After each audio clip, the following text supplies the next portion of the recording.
Ça, c'est une question extrêmement importante, puisque la France souffre considérablement du désajustement entre les coûts de production qui sont élevés et le niveau de gamme qui est moyen. Et on mesure le niveau de gamme par toutes sortes d'indicateurs, par exemple par la sensibilité des exportations à leur prix, hein, qui est plus elle est forte, plus ça révèle un niveau de gamme faible. Et la France a une sensibilité de ses exportations au prix qui est bien plus forte que celle des autres pays de l'OCDE. Ça correspond au fait que l'industrie française s'est très peu modernisée. On a beaucoup moins de robots en France que dans les autres pays de l'OCDE. On a beaucoup moins d'investissements en nouvelles technologies.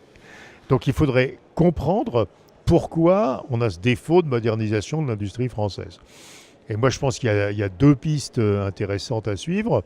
C'est la piste des compétences des salariés. C'est assez compliqué de robotiser une entreprise si les salariés ont des compétences faibles, parce qu'ils auront des difficultés d'utilisation des équipements.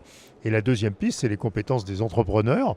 On a une faible modernisation du capital, une faible robotisation, mais on a peu d'exportateurs. On a 2 fois moins d'exportateurs que les Italiens et 3 fois moins que les Allemands.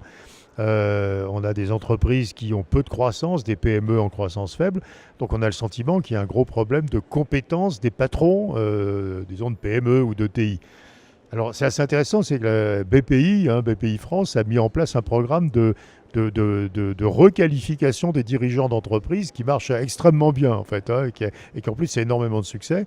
Voilà, moi je pense qu'il y a ce double problème de compétences, qu'il faut travailler sur la formation des salariés, mais aussi sur la formation des dirigeants d'entreprise, en particulier au moment où des jeunes dirigeants reprennent des entreprises. Mais honnêtement, on n'a aucun espoir de s'en tirer tant qu'on a un capital qui est bien moins moderne que celui des autres pays et qu'on a les mêmes coûts de production que les pays les plus chers de l'OCDE.